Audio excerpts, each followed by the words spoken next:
How Fear Departed from the Long Gallery by E.F. Benson. Read by Richard Crowest.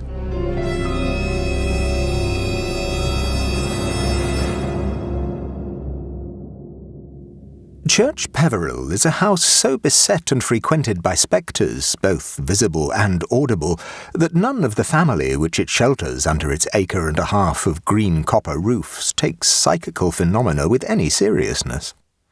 For to the Peverils the appearance of a ghost is a matter of hardly greater significance than is the appearance of the post to those who live in more ordinary houses. It arrives, that is to say, practically every day. It knocks or makes other noises. It is observed coming up the drive or in other places. I myself, when staying there, have seen the present Mrs. Peveril, who is rather short-sighted, peer into the dusk while we were taking our coffee on the terrace after dinner, and say to her daughter, "My dear, was that not the blue lady who has just gone into the shrubbery? I hope she won't frighten Flo. Whistle for Flo, dear." Flo, it may be remarked, is the youngest and most precious of many dachshunds. Blanche Peveril gave a cursory whistle and crunched the sugar left unmelted at the bottom of her coffee cup between her very white teeth. "Oh, darling, Flo isn't so silly as to mind," she said. "Poor blue Aunt Barbara is such a bore. Whenever I meet her she always looks as if she wanted to speak to me, but when I say, 'What is it, Aunt Barbara?' she never utters, but only points somewhere towards the house, which is so vague. I believe there was something she wanted to confess about 200 years ago, but she has forgotten what it is." Here Flo gave 2 or 3 short, pleased barks and came out of the shrubbery, wagging her tail and capering round what appeared to me to be a perfectly empty space on the lawn. "There, Flo has made friends with her," said Mrs. Peveril. "I wonder why she dresses in that very stupid shade of blue." From this it may be gathered that even with regard to psychical phenomena there is some truth in the proverb that speaks of familiarity. But the Peverils do not exactly treat their ghosts with contempt, since most of that delightful family never despised anybody except such people as avowedly did not care for hunting or shooting or golf or skating. And as all of their ghosts are of their family, it seems reasonable to suppose that they all, even the poor blue lady, excelled at one time in field sports. So far, then, they harbour no such unkindness or contempt, but only pity. Of one Peveril, indeed, who broke his neck in vainly attempting to ride up the main staircase on a thoroughbred mare after some monstrous and violent deed in the back garden, they are very fond, and Blanche comes downstairs in the morning with an eye unusually bright when she can announce that Master Anthony was very loud last night. He, apart from the fact of his having been so foul a ruffian, was a tremendous fellow across country, and they like these indications of the continuance of his superb vitality. In fact, it is supposed to be a compliment when you go to stay at Church-Peveril, to be assigned a bedroom which is frequented by defunct members of the family. It means that you are worthy to look on the august and villainous dead, and you will find yourself shown into some vaulted or tapestried chamber without benefit of electric light, and are told that great-great-grandmamma Bridget occasionally has vague business by the fireplace, but it is better not to talk to her, and that you will hear Master Anthony awfully well if he attempts the front staircase any time before morning. There you are left for your night's repose, and, having quakingly undressed, begin reluctantly to put out your candles. It is draughty in these great chambers, and the solemn tapestry swings and bellows and subsides, and the firelight dances on the forms of huntsmen and warriors and stern pursuits. Then you climb into your bed, a bed so huge that you feel as if the desert of Sahara was spread before you, and pray, like the mariners who sailed with St. Paul, for day. And all the time you are aware that Freddie and Harry and Blanche, and possibly even Mrs. Peveril, are quite capable of dressing up and making disquieting tappings outside your door, so that when you open it some inconjecturable horror fronts you. For myself, I stick steadily to the assertion that I have an obscure valvular disease of the heart, and so sleep undisturbed in the new wing of the house where Aunt Barbara and great-grandmamma Bridget and Master Anthony never penetrate. I forget the details of great-grandmamma Bridget, but she certainly cut the throat of some distant relation before she disembowelled herself with the axe that had been used at Agincourt. Before that, she led a very sultry life, crammed with amazing incident. But there is one ghost at Church-Peveril at which the family never laugh, in which they feel no friendly and amused interest, and of which they only speak just as much as is necessary for the safety of their guests. More properly, it should be described as two ghosts, for the haunt in question is that of two very young children who were twins. These, not without reason, the family take very seriously indeed. The story of them, as told me by Mrs. Peveril, is as follows. In the year 1602, the same being the last of Queen Elizabeth's reign, a certain Dick Peveril was greatly in favour at court. He was brother to Master Joseph Peveril, then owner of the family house and lands, who 2 years previously, at the respectable age of 74, became father of twin boys, first born of his progeny.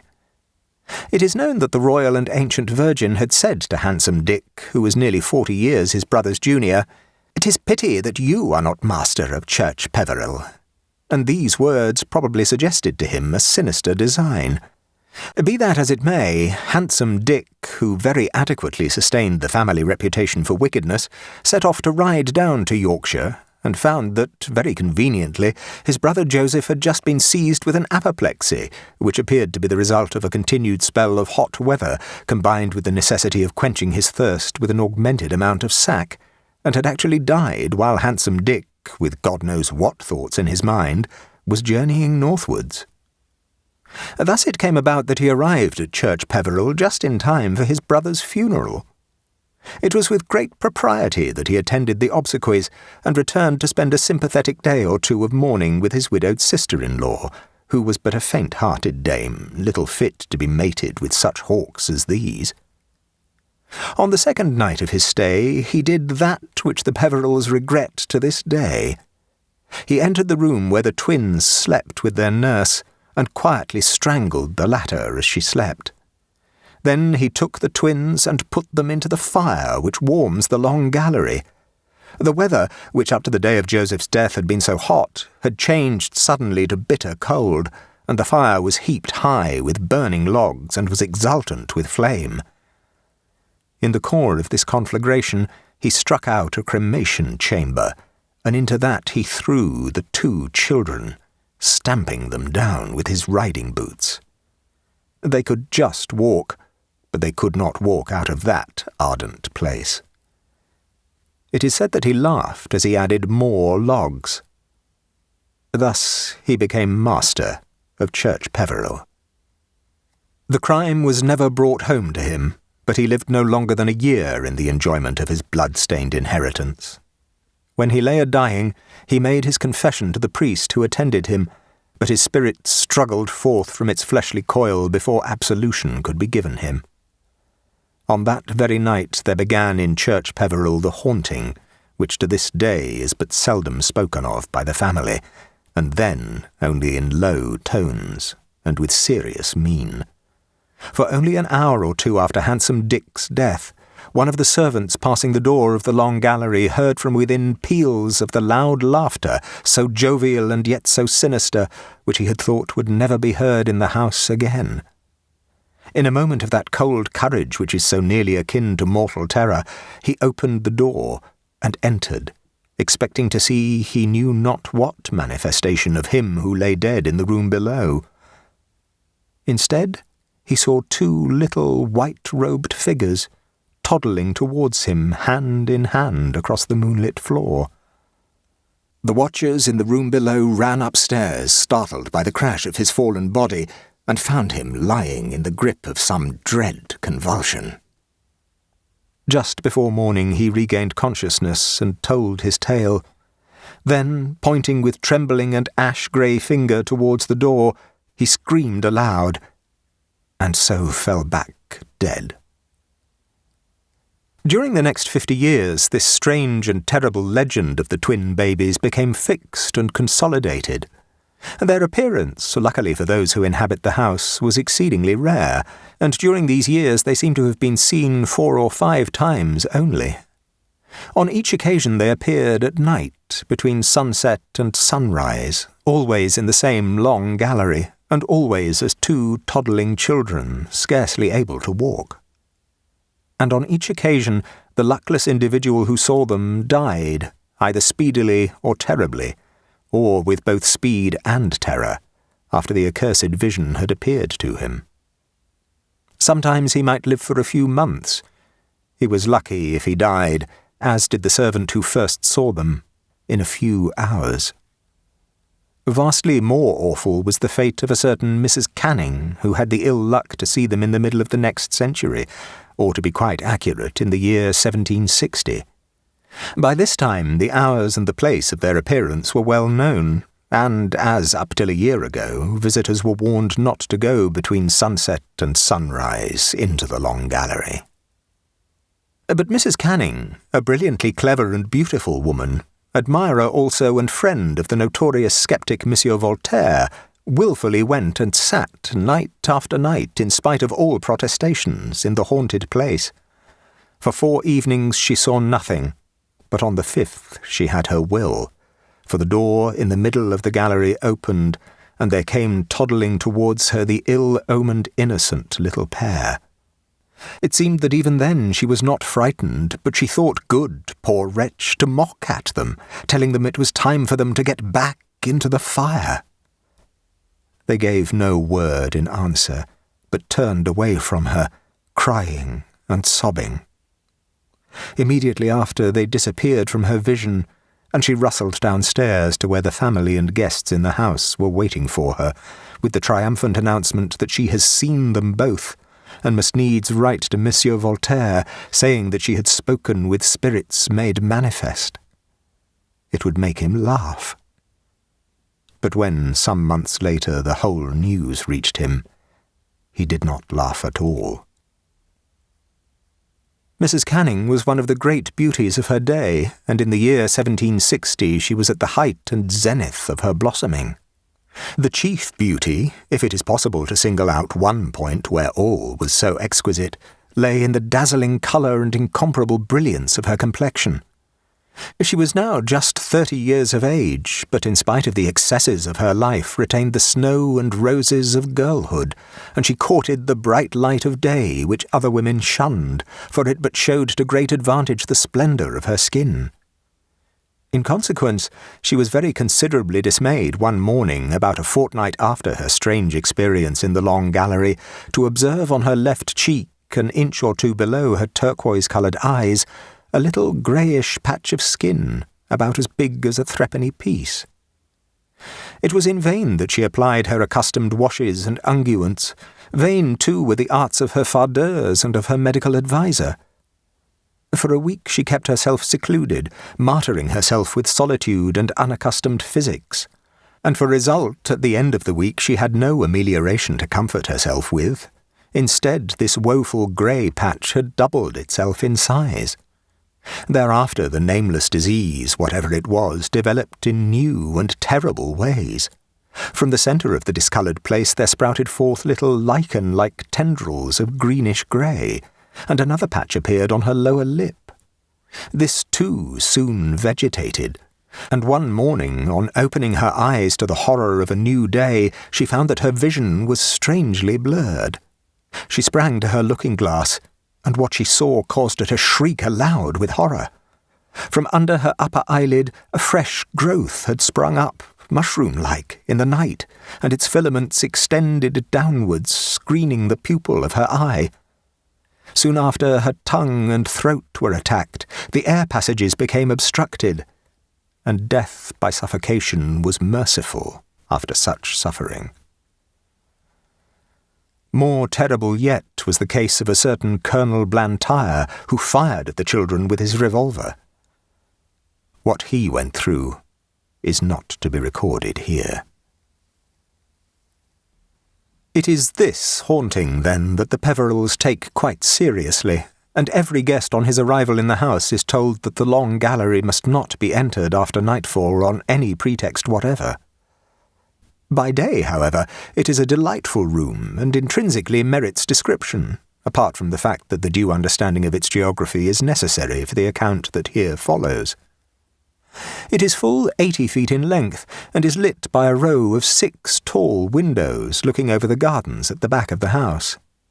A door communicates with the landing at the top of the main staircase, and about halfway down the gallery in the wall facing the windows is another door communicating with the back staircase and servants' quarters, and thus the gallery forms a constant place of passage for them in going to the rooms on the first landing. It was through this door that the baby figures came when they appeared to Mrs. Canning, and on several other occasions they have been known to make their entry here, for the room out of which handsome Dick took them lies just beyond, at the top of the back stairs. Further on again in the gallery is the fireplace into which he thrust them, and at the far end a large bow window looks straight down the avenue.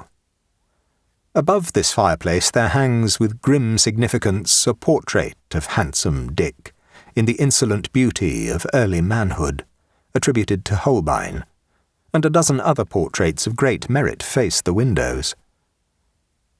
During the day this is the most frequented sitting-room in the house, for its other visitors never appear there then, nor does it then ever resound with the harsh, jovial laugh of handsome Dick, which sometimes, after dark has fallen, is heard by passers-by on the landing outside.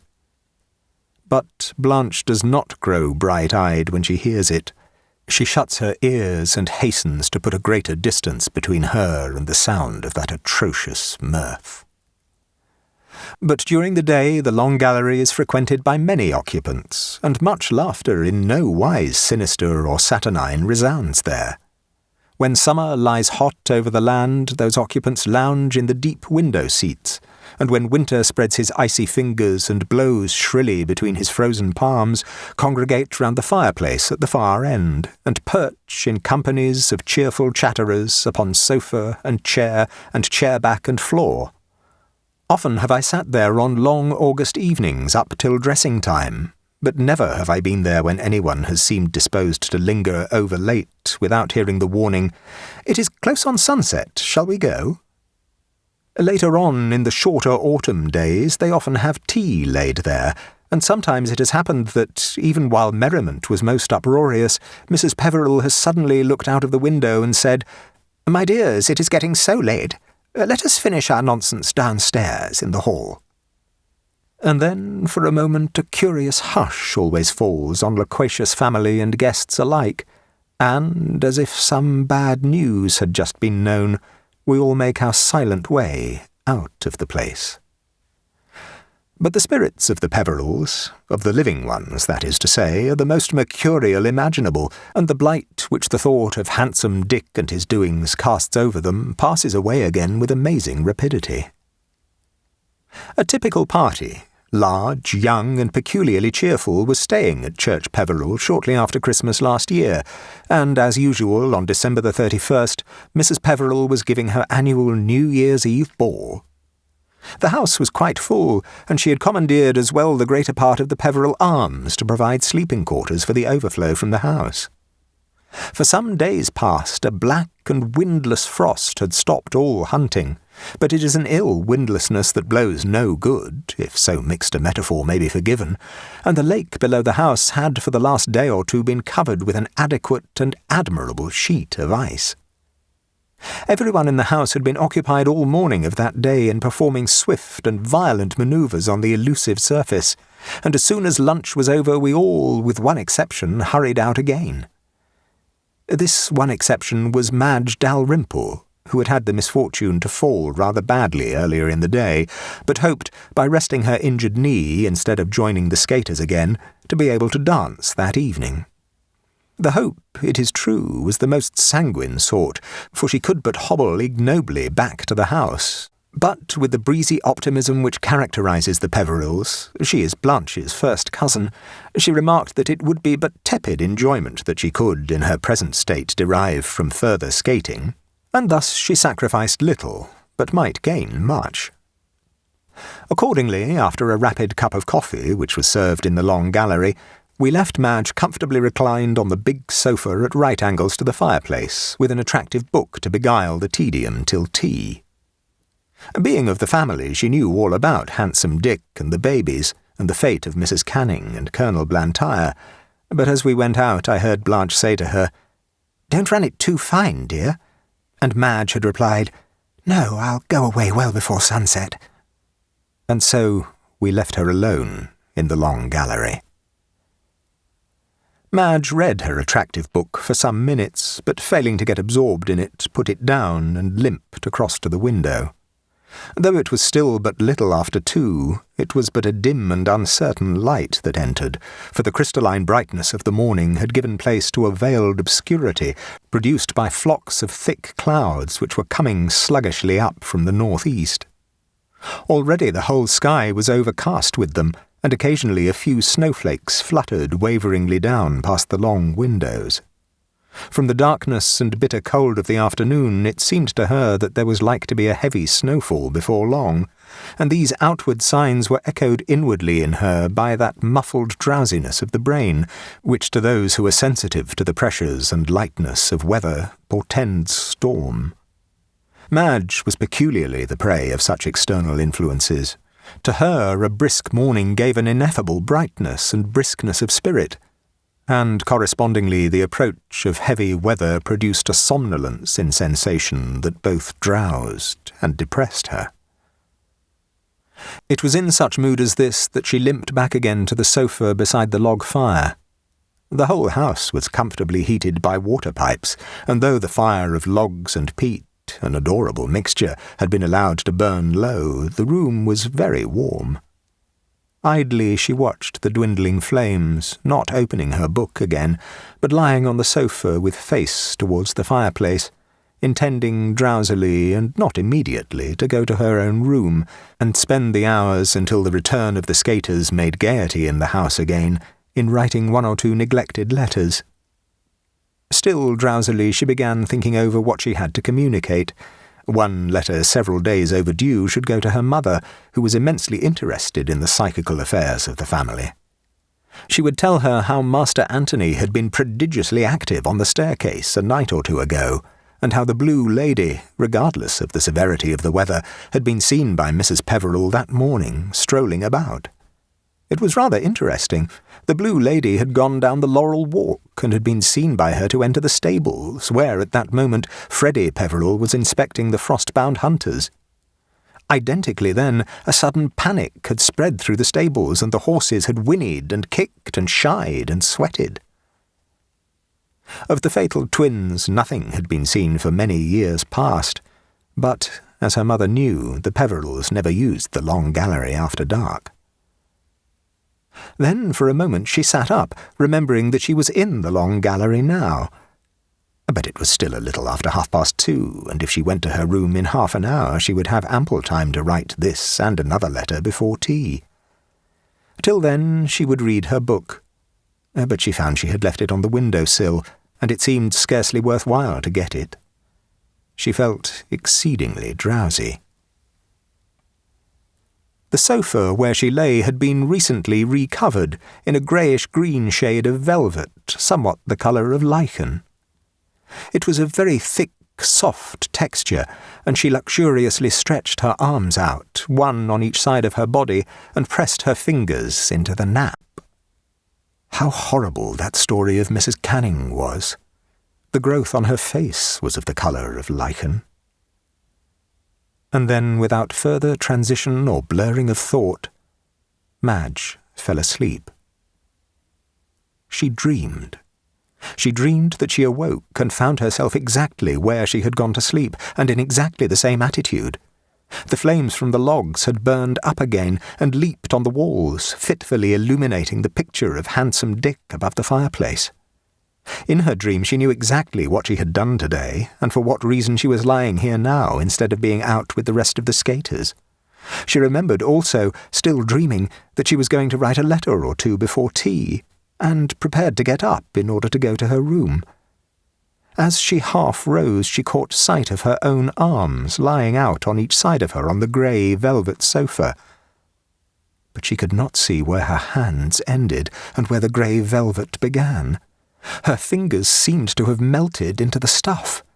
She could see her wrists quite clearly, and a blue vein on the backs of her hands, and here and there a knuckle. Then, in her dream, she remembered the last thought which had been in her mind before she fell asleep, namely the growth of the lichen-coloured vegetation on the face and the eyes and the throat of Mrs. Canning. At that thought, the strangling terror of real nightmare began. She knew that she was being transformed into this grey stuff, and she was absolutely unable to move. Soon the grey would spread up her arms and over her feet. When they came in from skating, they would find here nothing but a huge misshapen cushion of lichen-coloured velvet, and that would be she. The horror grew more acute, and then by a violent effort she shook herself free of the clutches of this very evil dream, and she awoke. For a minute or two she lay there, conscious only of the tremendous relief at finding herself awake. She felt again with her fingers the pleasant touch of the velvet, and drew them backwards and forwards, assuring herself that she was not, as her dream had suggested, melting into greyness and softness. But she was still, in spite of the violence of her awakening, very sleepy, and lay there till, looking down, she was aware that she could not see her hands at all. It was very nearly dark. At that moment a sudden flicker of flame came from the dying fire, and a flare of burning gas from the peat flooded the room. The portrait of handsome Dick looked evilly down on her, and her hands were visible again. And then a panic worse than the panic of her dreams seized her. Daylight had altogether faded, and she knew that she was alone in the dark in the terrible gallery. This panic was of the nature of nightmare, for she felt unable to move for terror. But it was worse than nightmare because she knew she was awake. And then the full cause of this frozen fear dawned on her. She knew with the certainty of absolute conviction that she was about to see the twin babies. She felt a sudden moisture break out on her face, and within her mouth her tongue and throat went suddenly dry, and she felt her tongue grate along the inner surface of her teeth. All power of movement had slipped from her limbs, leaving them dead and inert, and she stared with wide eyes into the blackness. The spurt of flame from the peat had burned itself out again, and darkness encompassed her. Then, on the wall opposite her, facing the windows, there grew a faint light of dusky crimson. For a moment she thought it but heralded the approach of the awful vision. Then hope revived in her heart, and she remembered that thick clouds had overcast the sky before she went to sleep, and guessed that this light came from the sun not yet quite sunk and set. This sudden revival of hope gave her the necessary stimulus, and she sprang off the sofa where she lay. She looked out of the window and saw the dull glow on the horizon, but before she could take a step forward, it was obscured again. A tiny sparkle of light came from the hearth, which did no more than illuminate the tiles of the fireplace, and snow falling heavily tapped at the window panes. There was neither light nor sound except these. But the courage that had come to her, giving her the power of movement, had not quite deserted her, and she began feeling her way down the gallery. And then she found that she was lost. She stumbled against a chair, and recovering herself, stumbled against another.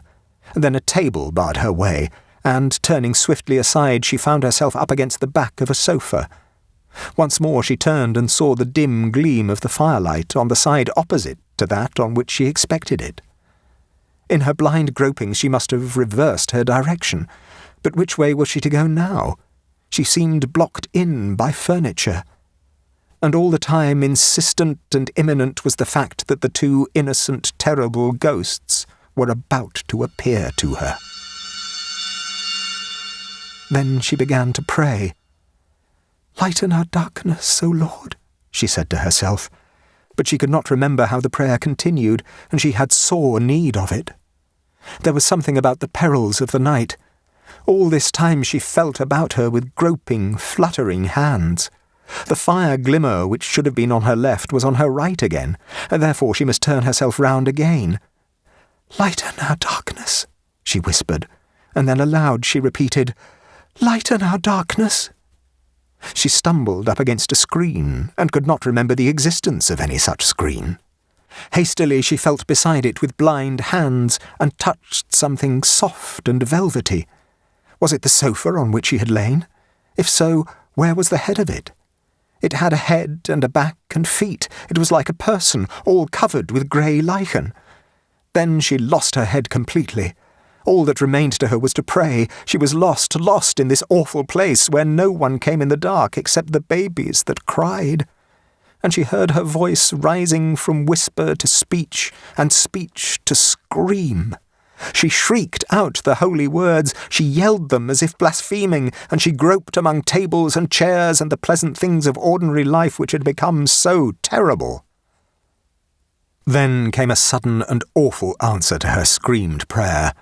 Once more a pocket of inflammable gas in the peat on the hearth was reached by the smouldering embers, and the room started into light.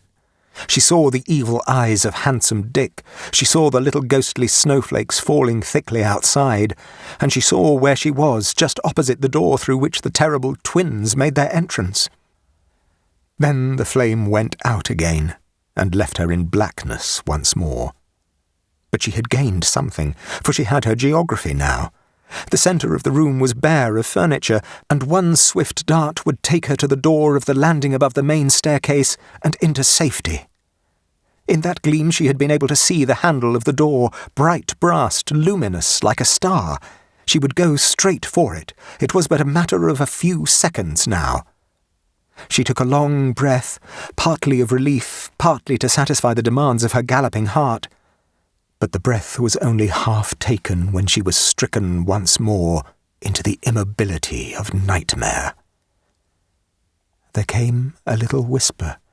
It was no more than that, from the door opposite which she stood, and through which the twin babies entered. It was not quite dark outside it, for she could see that the door was opening, and there stood in the opening 2 little white figures, side by side. They came towards her, slowly, shufflingly. She could not see face or form at all distinctly, but the 2 little white figures were advancing. She knew them to be the ghosts of terror, innocent of the awful doom they were bound to bring, even as she was innocent. With the inconceivable rapidity of thought, she made up her mind what to do. She had not hurt them or laughed at them, and they were but babies when the wicked and bloody deed had sent them to their burning death. Surely the spirits of these children would not be inaccessible to the cry of one who was of the same blood as they, who had committed no fault that merited the doom they brought. If she entreated them, they might have mercy. They might forbear to bring the curse on her. They might allow her to pass out of the place without blight, without the sentence of death or the shadow of things worse than death upon her. It was but for the space of a moment that she hesitated. Then she sank down onto her knees and stretched out her hands towards them. "Oh, my dears," she said, "I only fell asleep. I have done no more wrong than that." She paused a moment, and her tender girl's heart thought no more of herself, but only of them, those little innocent spirits on whom so awful a doom was laid, that they should bring death where other children bring laughter, and doom for delight. But all those who had seen them before had dreaded and feared them, or had mocked at them. Then, as the enlightenment of pity dawned on her, her fear fell from her, like the wrinkled sheath that holds the sweet folded buds of spring. "Dears, I am so sorry for you," she said. "It is not your fault that you must bring me what you must bring, but I am not afraid any longer. I am only sorry for you. God bless you, you poor darlings." She raised her head and looked at them. Though it was so dark, she could now see their faces, though all was dim and wavering, like the light of pale flames shaken by a draught. But the faces were not miserable or fierce. They smiled at her with shy little baby smiles. And as she looked, they grew faint, fading slowly away, like wreaths of vapour in frosty air. Madge did not at once move when they had vanished, for instead of fear there was wrapped around her a wonderful sense of peace, so happy and serene that she would not willingly stir, and so perhaps disturb it. But before long she got up, and feeling her way, but without any sense of nightmare pressing her on, or frenzy of fear to spur her, she went out of the long gallery, to find Blanche just coming upstairs, whistling and swinging her skates. "How's the leg, dear?" she asked. "You're not limping any more."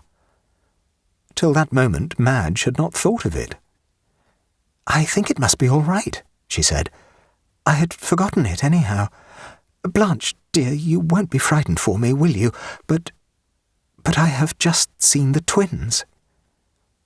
For a moment Blanche's face whitened with terror. "What?" she said in a whisper. "Yes, I saw them just now. But they were kind. They smiled at me, and I was so sorry for them. And somehow I am sure I have nothing to fear." It seems that Madge was right, for nothing untoward has come to her.